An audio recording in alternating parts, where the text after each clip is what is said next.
السلام علیکم رحمۃ اللہ وبرکاتہ۔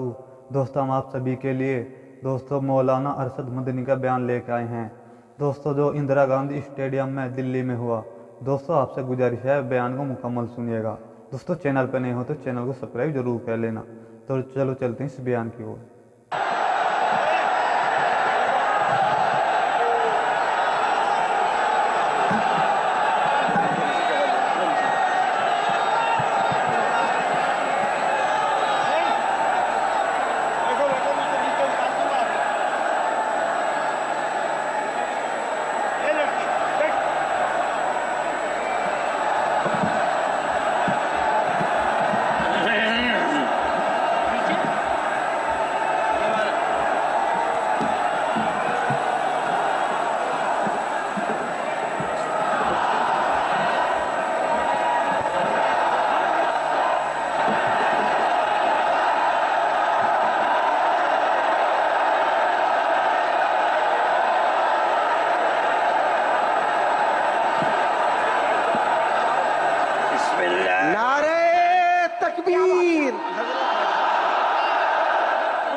پاگل کہیں گے اور کوئی کام ہی نہیں تمہارا۔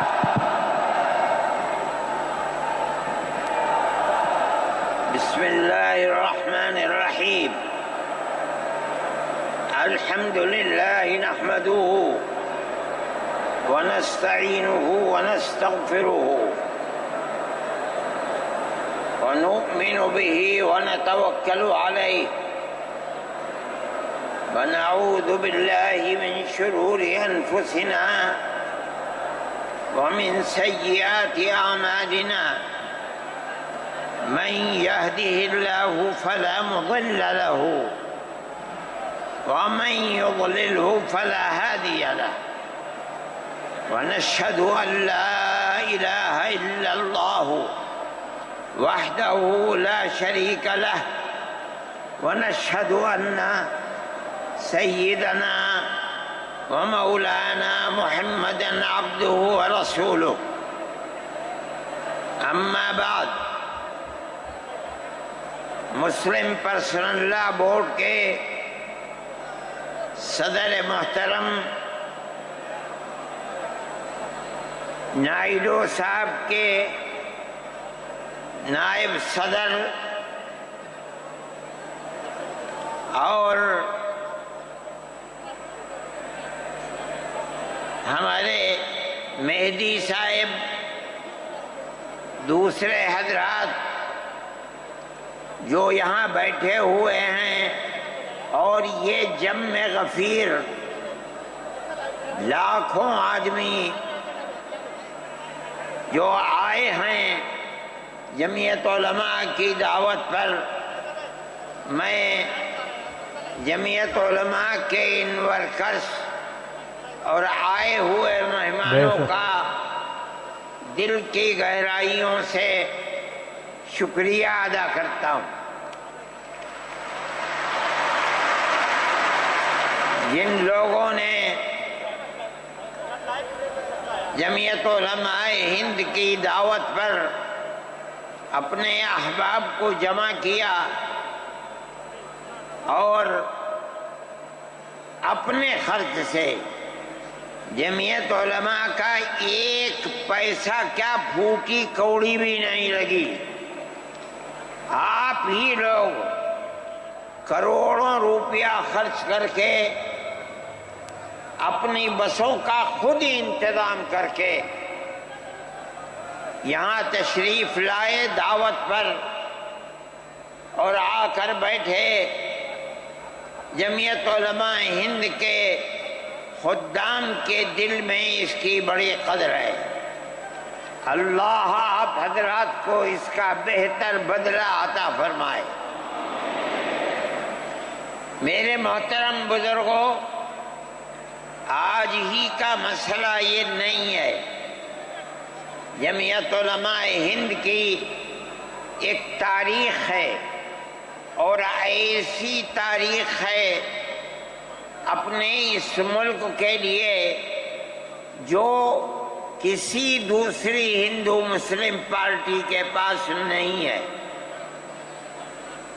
علماء نے اس ملک کی آزادی کے لیے اگر آپ ان کی تاریخ کو پڑھیں گے تو آپ کو اندازہ ہوگا کہ ان کی اس ملک کی آزادی کے لیے قربانیاں 150 سالہ قربانیاں ہیں۔ کوئی اس ملک کے اندر ہندو مسلم ایسی پارٹی نہیں ہے جس کی تاریخ ایسی قربانیوں کی تاریخ ہو۔ حضرت شاہ عبدالعزیز صاحب محدث دہلوی نے 1803 میں آواز بلند کی تھی کہ ہمارا ملک غلام ہو گیا، اس غلام ملک کو آزاد کرانا اس ملک میں بسنے والے ہر مسلمان اور ہر شخص کا فرض ہے۔ کوئی مائی کا لال نہیں تھا جو انگریز کی طاقت کے سامنے آزادی ملک کا نعرہ بلند کر سکتا۔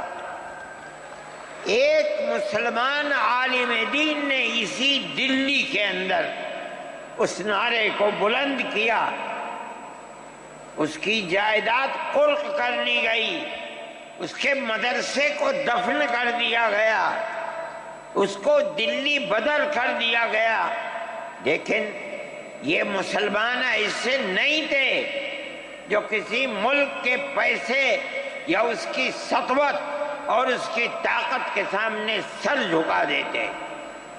جو انہوں نے اپنا موقف اختیار کیا تھا پتھر کی چٹان کی طرح، اسی طرح اس موقف کے اوپر کھڑے رہے۔ سب سے پہلا جہاد سن 1932 کے اندر ہوا، ہندوستانی لوگ تو جانتے بھی نہیں، اور اس کے اندر لوگ مر گئے، ختم ہو گئے۔ شاہ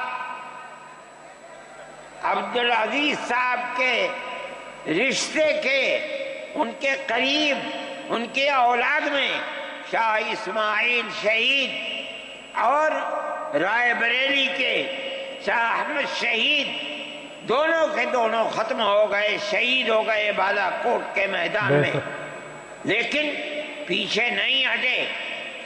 وہ لوگ جو بچ کر آئے تھے سن 1857 میں پھر جہاد کر دیا، اور اس کے اندر صرف اسی دلی کے اندر 33,000 مسلمان شہید کیے گئے، اور لال قلعے سے لے کر جامع مسجد تک درختوں کے اوپر ان کی لاشوں کو لٹکا دیا گیا۔ یہ مسلمان کی تاریخ ہے، علماء کی تاریخ ہے۔ بتائیں کون ہے جس کی زندگی کے اندر یہ تاریخ مل سکتی ہے؟ میں کہتا ہوں، لاکھوں آدمی کے سامنے کہتا ہوں، کوئی مائی کا لال ہے جس نے اس ملک کی اس طرح خدمت کی ہو جس طرح مسلمان علماء نے خدمت کی ہے؟ میرے بھائی، جمعیت علماء انہی مجاہدین کی بنائی ہوئی جماعت ہے، ہم تو ان کے جوتے سیدھے کرنے والے ہیں۔ ہمارا کیا کام ہے؟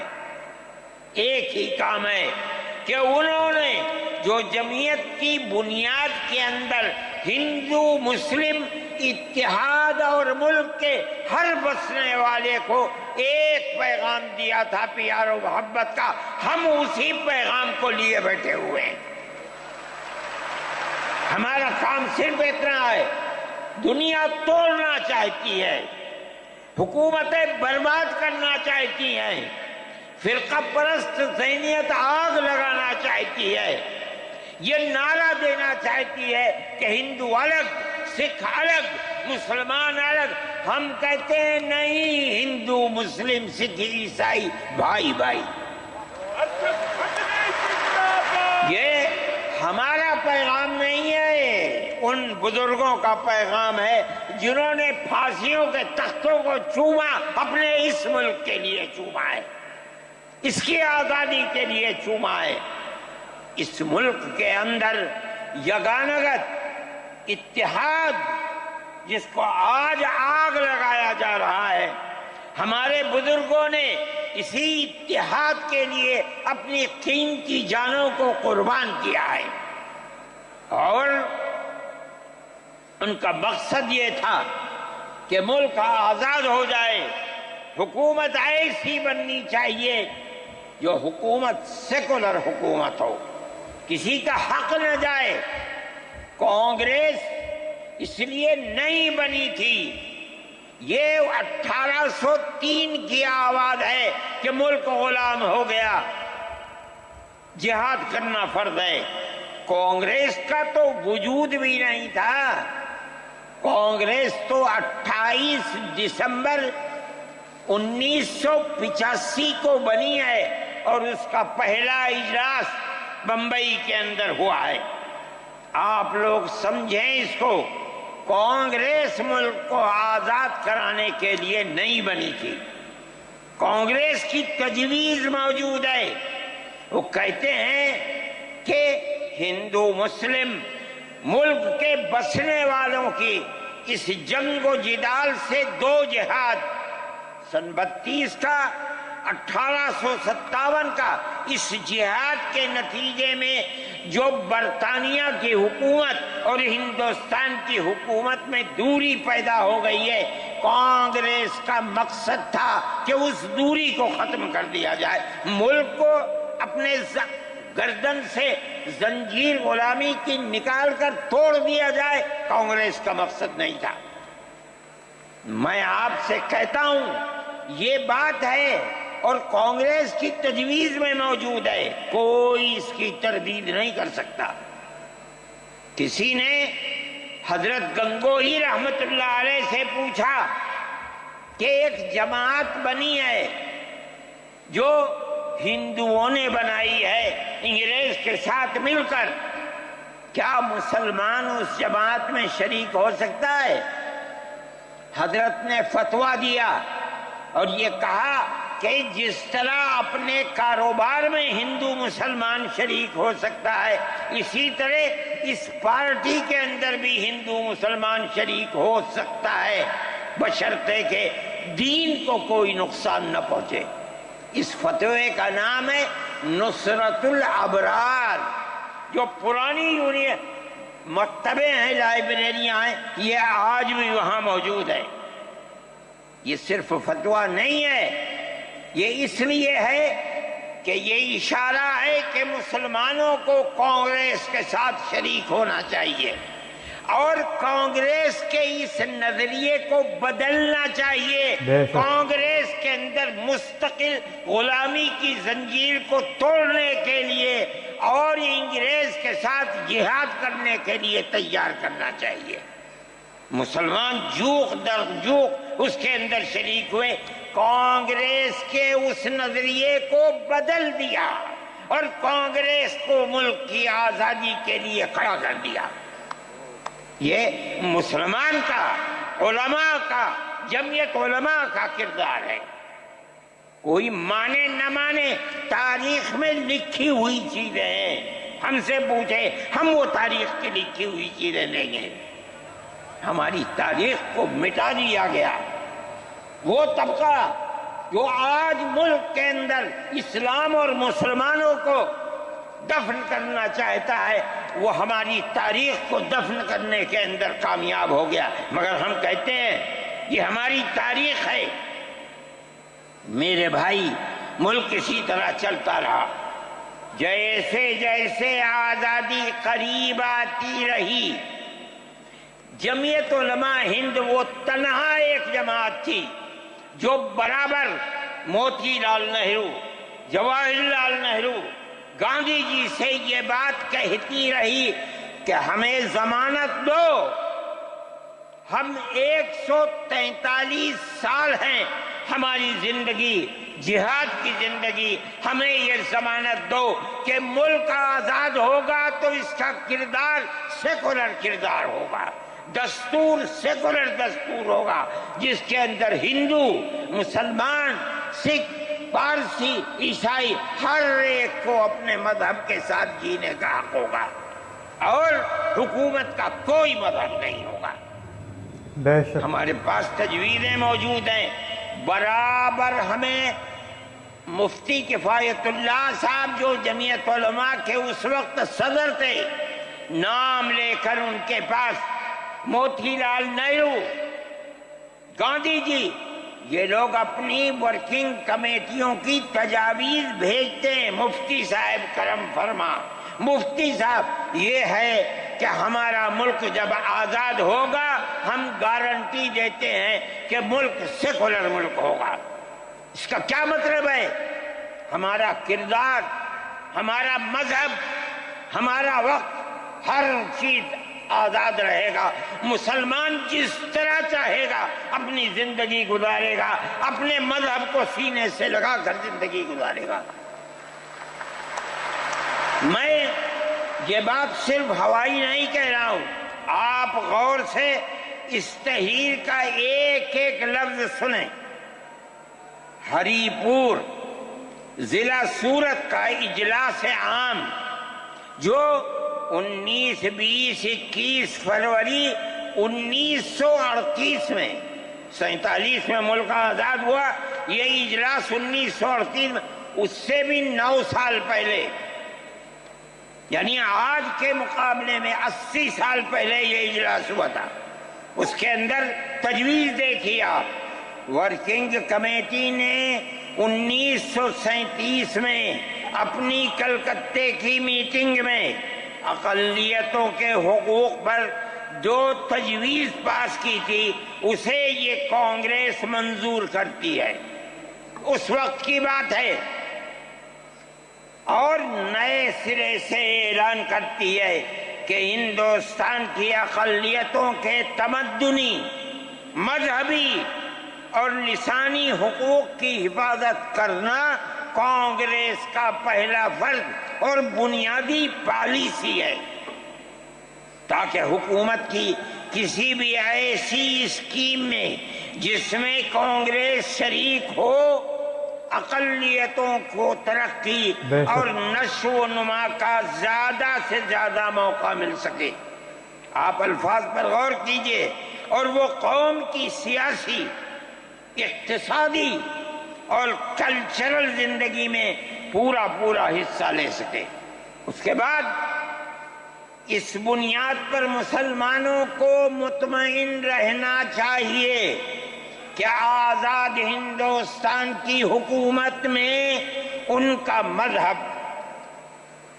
مذہبی فرائض، اذان، نماز، جمعہ، عید، روزہ، حج، زکوٰۃ، مذہبی تبلیغ، مساجد، مقابر، قربانی، مذہبی جلوس، مذہبی جلسے وغیرہ جملہ مذہبی رسوم اور مذہبی ادارے محفوظ ہوں گے، اور اسی طرح ان کی تہذیب و تمدن، ان کے تعلیمی ادارے، خانقاہیں، امام باڑے، عیدگاہیں، تکیے، کربلائیں، آثار قدیمہ، اوقاف وغیرہ سب محفوظ ہوں گے، اور اسی طرح ان کی زبان، ان کی شاعری، رسم الخط وغیرہ سب کے سب آزاد اور محفوظ ہوں گے، کسی پر کوئی رکاوٹ اور قید نہ ہوگی۔ جو میں آپ سے کہہ رہا ہوں، آپ دیکھیے، یو پی کانگریس کا شائع کردہ election board, National Herald press, Lucknow 1946 کے اندر، شاید 10 فروری جو میں نے نقل کیا ہے وہ مٹا ہوا سا تھا، اس کے اندر یہ بلیٹن شائع ہوا ہے۔ میں کہتا ہوں کہ ہندوستان کی جمعیت علماء کے بار بار کھچوکے لگانے پر وعدہ کرو کہ ملک سیکولر ملک ہے، وہ وعدہ کرتے چلتے ہیں۔ میں آج آپ سے پوچھتا ہوں کہ اس میں سب سے پہلی چیز ہے کہ مسلمانوں کا مذہب اور مذہبی فرائض محفوظ رہیں گے۔ آج میں پوچھتا ہوں، ملک کی آزادی کو 70-80 سال ہو رہے ہیں، بتائیے کیا محفوظ ہے مسلمانوں کا؟ آپ مذہب محفوظ ہے مسلمانوں کا؟ کیا آپ نے مسلمان مذہب کا مسئلہ قرآن و حدیث سے ثابت ہے؟ آپ جو کچھ کر سکتے تھے آپ نے نکاح اور طلاق کے اندر کر دیا، مذہب کا محفوظ ہے؟ آپ کی حکومت اتراکھنڈ میں ہے، آپ یکساں سول کوڈ، یعنی کوئی تعلق مسلمان کا مذہب سے نہیں ہوگا، گورنمنٹ جو قائم کرے گی اس کے اوپر مسلمان کو چلنا ہوگا۔ کہاں کا سیکولرزم ہے؟ کیا مسلمان اس پر اطمینان کر سکتا ہے؟ آپ کی زندگی اور آپ کی حکومت کا بنیادی ناپاک پتھر یہ ہے کہ مسلمان کو اپنے مذہب سے آپ دور کر دیں۔ کیا آپ اسے قبول کریں گے؟ یہ آج کی حکومت کا یہ مسئلہ ہے۔ مذہبی فرائض کہاں کے آپ زندہ رہ گئے؟ آج آپ نے مسئلہ بنایا ہے کہ اتراکھنڈ کی ریاست اور شہروں کے اندر مسلمان جو 50 سال سے آباد ہے آباد بھی نہیں رہ سکے گا۔ یہ آپ کا کردار ہے، یہ تصویر ہے اور ناپاک تصویر ہے، ہم کہتے ہیں۔ جس تصویر کو آپ پیش کر رہے ہیں یہ تصویر سیکولر دستور کی تصویر نہیں ہے۔ ہمارا آج کا یہ کنونشن سیکولر دستور کی حفاظت کے لیے ہے۔ کہاں ہے جی؟ کیا کر رہے ہو؟ اس ملک کو، ملک میں رہنے والوں کے لیے جہنم بنا رہے ہو۔ جمعیت علماء اس کو قبول نہیں کرتی۔ ہم تو کہہ رہے ہیں اس بات کو، کسی کی زبان اٹھتی ہو یا نہ اٹھتی ہو، لیکن ہم کہتے ہیں کہ جو ہو رہا ہے وہ ملک کو آگ لگانے کے لیے، دستور کو آگ لگانے کے لیے ہو رہا ہے۔ جمعیت علماء اسے قبول نہیں کرے گی۔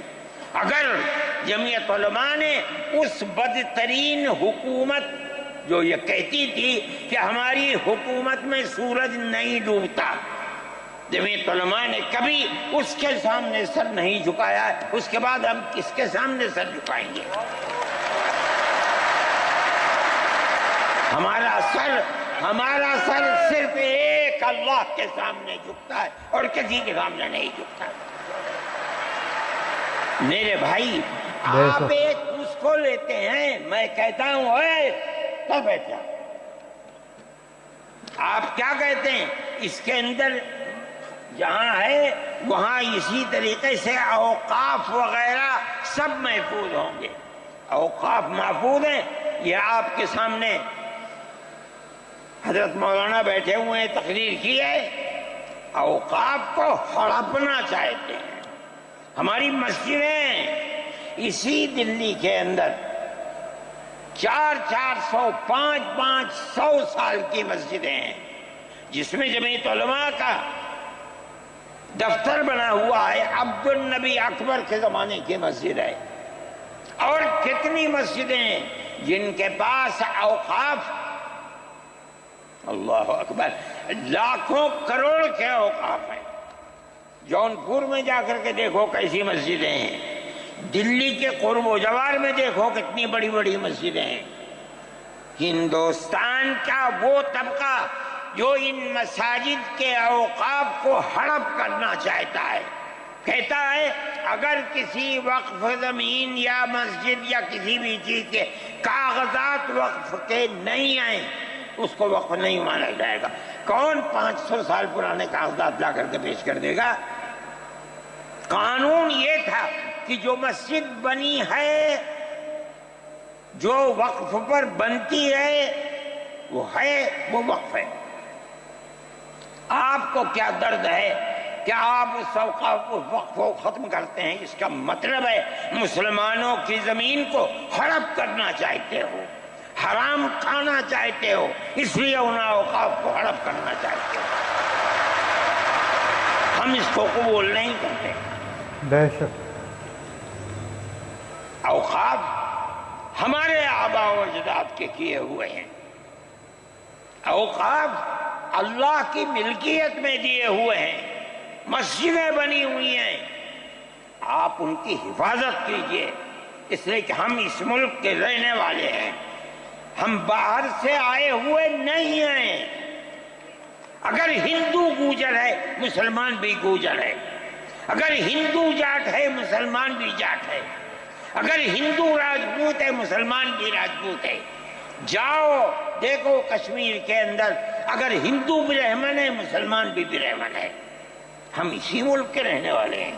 کسی کو اچھا لگا یہ مذہب وہ اس مذہب میں چلا گیا، کسی کو یہ مذہب اچھا لگا وہ اس مذہب میں چلا گیا. کیا مذہب کی بنیاد پر اس ملک کے اندر آپ ہمیں جینے کا حق نہیں دیں گے؟ ہم اپنے جینے کا حق کو لیں گے. آپ نے جس سیاست کو اختیار کیا، آپ 2 الیکشن پہلے دیکھیے کس قوت کے ساتھ بی جے پی آئی تھی. آپ نے جس پالیسی کو اختیار کیا، سیکولرزم کو آگ لگانی چاہیے، اس کا نتیجہ اس الیکشن میں کیا ہوا؟ بی جے پی ہار گئی. میں کہتا ہوں کہ اگر چندرا بابو نائیڈو کی بیساکھی نہ ہوتی اور ادھر نتیش کمار کی بیساکھی نہ ہوتی تو بی جے پی گورنمنٹ نہیں بنا سکتی تھی. کیوں ہوا؟ وہ جو 14 سال پہلے. السلام علیکم رحمۃ اللہ وبرکاتہ. دوستو ابھی آپ نے مولانا ارشد مدنی کو سنا. دوستو ان کی باتیں آپ کو پسند آئی ہوں تو اور ان کا بیان آپ کو پسند آیا تو ہمارے چینل کو سبسکرائب ضرور کر لینا. دوستو ایسی ویڈیو دیکھنے کے لیے دوستو ہمارے چینل پر بنے رہے. دوستو کل پھر ملتے ہیں کہ نئی ویڈیو کے ساتھ. جب تک کے لیے السلام علیکم. خدا حافظ.